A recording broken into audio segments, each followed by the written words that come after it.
নিঃস্ব অবস্থায় কি দোয়া করতে পারেন একজন মানুষ, এই দোয়াটা শিখে নেন, ইনশাআল্লাহ আপনার জীবনের সমস্ত সংকট কেটে যাবে ইনশাআল্লাহ।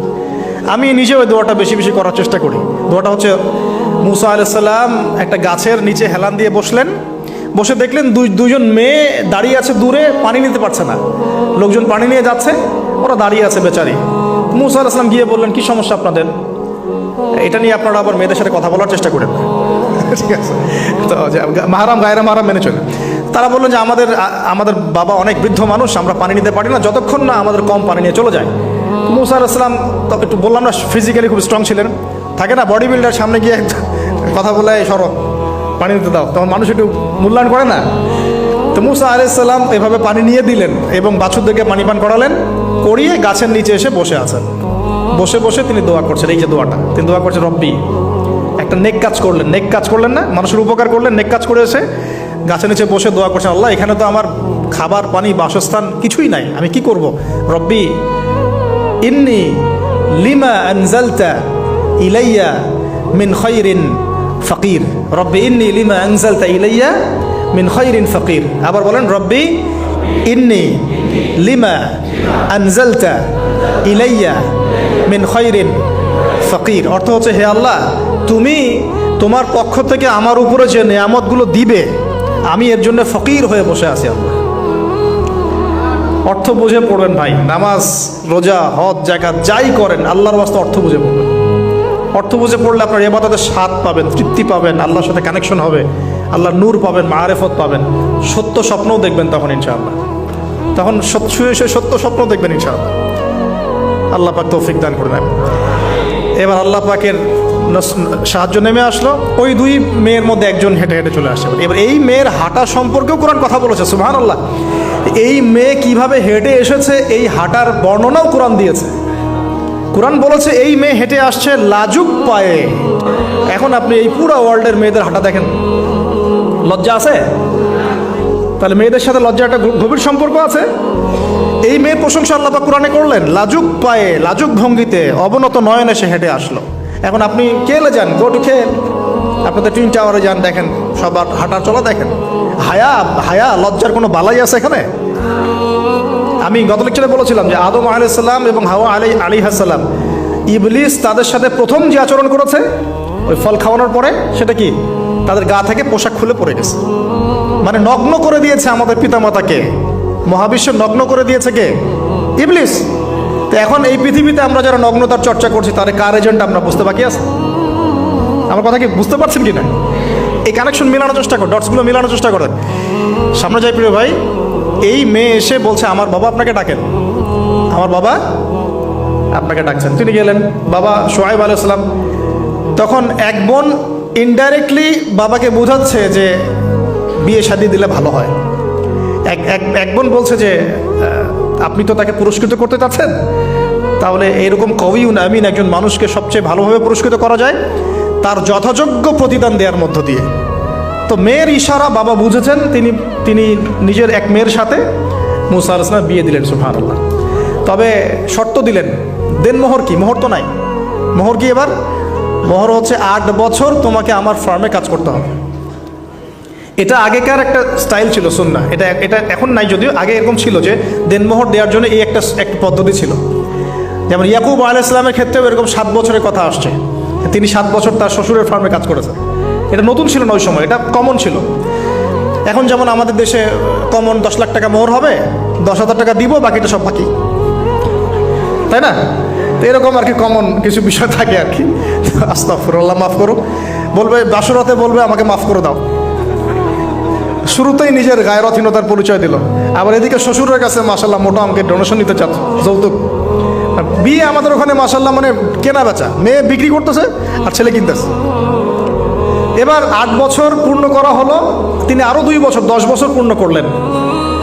এই 10 বছরে মুসা আলাইহিস সালাম নববী পরিবেশ পেলেন, অভিভাবক পেলেন, স্ত্রী পেলেন, প্রেমময়ী সন্তান ইত্যাদি সবকিছু।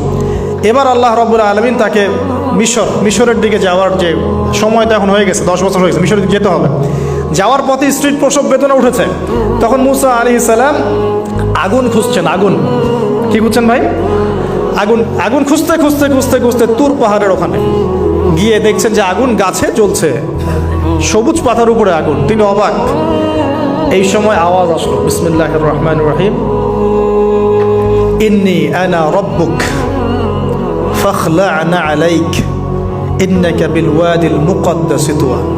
মুসা, ইন্নানি আনা আল্লাহ লা ইলাহা ইল্লা আনা ফা'বুদনি ওয়া আকিমিস সালাতা লিযিকরি। মানে এখানে অনেকগুলো কথা আছে, সূরা তাহার মধ্যে আছে। আওয়াজ চতুর্দিক থেকে ভেসে আসলো, মহান আল্লাহ রব্বুল আলামিন তার শান অনুযায়ী, তার ইজ্জত অনুযায়ী তিনি যেভাবে কথা বলেন সেভাবে মুসা আলাইহিস সালামের সাথে কথা বললেন। আল্লাহু আকবার। বললেন, ইয়া মুসা, হে মুসা, ইন্নানি আনা আল্লাহ, নিশ্চয় আমি আল্লাহ, লা ইলাহা ইল্লা আনা, আমি ছাড়া কোনো ইলাহ নাই, ফা'বুদনি, তুমি আমার ইবাদত করো, ওয়া আকিমিস সালাতা লিযিকরি, আমার ইবাদতের জন্য সালাত কায়েম করো, আমার জিকিরের জন্য সালাত কায়েম করো, আমার স্মরণের জন্য সালাত কায়েম করো। ফাখলা'না আলাইক, তোমার জুতা খুলে ফেলো, ইন্নাকা বিল ওয়াদিল মুকদ্দাস তুয়া, তুমি তুয়া উপত্যকায় আছো, পবিত্র তুয়া উপত্যকায় আছো। আদব শেখানো হলো, এভাবে অনেক কথোপকথন হলো। নবী মুসা আলাইহিস সালাম ভয় পেয়ে গেলেন এবং আল্লাহ পাক আরো কথা বললেন, ওয়ামা তিলকা বিয়ামিনিকা ইয়া মুসা, তোমার ডান হাতে এটা কি? মুসা আলাইহিস সালাম বলছেন, ক্বালা হিয়া আসায়া আতাওয়াক্কাউ আলাইহা ওয়া আহুশু বিহা আলা গনামি ওয়া লিয়া ফিহা মাআরিব উখরা, এটা তো আমার লাঠি, এটা দিয়ে আমি ডালপালা পারি, আমার ওই যে গবাদি পশু চড়াই। আল্লাহ পাক বলছেন যে ছুঁড়ে মারো, আলকিহা ইয়া মুসা, এটা ছুঁড়ে মারো। ফালকাহা, তিনি ছুঁড়ে মারলেন, ফাইদা হিয়া হাইয়াতুন তাসা, এবং এটা ছোটাছুটি শুরু করলো, বড় একটা সাপ হয়ে গেল। সুবহানাল্লাহ। এগুলো কোনো গাল গল্প নয়, এগুলো আল্লাহ রাব্বুল আলামিনের মুআজিজা, মুআজিজাতুল কুবরা, এটা বড় মুআজিজা। তিনি পিছনের দিকে দৌড়ানো শুরু করলেন সাপ দেখে, খাইফা ইয়াতারাক্কাব, মানে ভয়ে দৌড়ানো শুরু করলেন। আল্লাহ পাক বলছেন, লা ইয়াখাফু লাদাইনাল মুরসালিন, আমার কাছে রসুলগণ ভয় পায় না, তুমি ভয় পেও না, তুমি ওটাকে ধরো পিছন থেকে, সেটা আবার লাঠি হয়ে যাবে। পিছন থেকে হাত দেওয়া হলো, লাঠি হয়ে গেল। সুবহানাল্লাহ। এবার বলছে যে তুমি তোমার বগলের নিচে হাত ঢুকাও। মুসা আলাইহিস সালাম বগলে হাত ঢুকালেন, বের করলেন, হাত থেকে টর্চ লাইটের মতো আলো বের হওয়া শুরু। এটা দ্বিতীয় নিদর্শন। কেন দেয়া হলো নিদর্শন? এবার আল্লাহ পাক তার দায়িত্ব তাকে বলছেন, তোমাকে নিদর্শনগুলো কেন দিলাম, তোমাকে মনোনীত কেন করলাম, কেন তোমাকে মনোনীত করলাম মুসা, তোমার কাজটা কি? তোমার কাজ এখন এটা, ইযহাব ইলা ফিরআউনা ইন্নাহু তাগা, তুমি ফিরআউনের কাছে যাও। ফিরআউন সীমা লঙ্ঘন করেছে, মনে আছে ফিরআউনের কথা? সীমা লঙ্ঘন করেছে। তখন মুসা আলাইহিস সালাম তার অপারগতা প্রকাশ করছেন এভাবে, তিনি বলছেন, আল্লাহ, আমার তো জিহ্বায় জড়তা আছে, আর আমি তো ওখানে এক ব্যক্তি, আমার খুনের অভিযোগ আমার কাঁধে, আমি এখন কিভাবে কি করব আল্লাহ? তখন আল্লাহ রাব্বুল আলামিন বলছেন, এই দোয়াটা করো। কোন দোয়া? মুসা আলাইহিস সালাম বললেন, রব্বি ইশরাহ লি সাদরি, হে আল্লাহ, আমার বক্ষ প্রশস্ত করো, ওয়াসসির লি আমরি, আমার কাজকে সহজ করে দাও, ওয়াহলিল উকদাতাম মিন লিসানি, আমার জিহ্বার সমস্ত জড়তা দূর করে দাও, ইয়াফকাহু কাওলি, যাতে মানুষ আমার কথা বুঝতে পারে। আর আমার সাথে আমার পরিবারের মধ্য থেকে ওয়াজআলনি ওয়াজিরাম মিন আহলি, আমার পরিবারের মধ্যে একজন ওজির আমাকে দাও, সাথী। হারুন আখি, আমার ভাই হারুনকে দান কর। সুবহানাল্লাহ। হারুন আলাইহিস সালামকে নবুয়ত দেওয়া হলো, দুজনকে আল্লাহ পাক এখন বলছেন, ইযহাবা ইলা ফিরআউন, তোমরা দুজন এখন ফিরআউনের কাছে যাও। ফাইন্নাহু তাগা ফাকুলা লাহু কাওলান লাইয়িনা, তবে তাকে গিয়ে কর্কশ ভাষায় কথা বলবে না, নরম স্বরে কথা বলবে।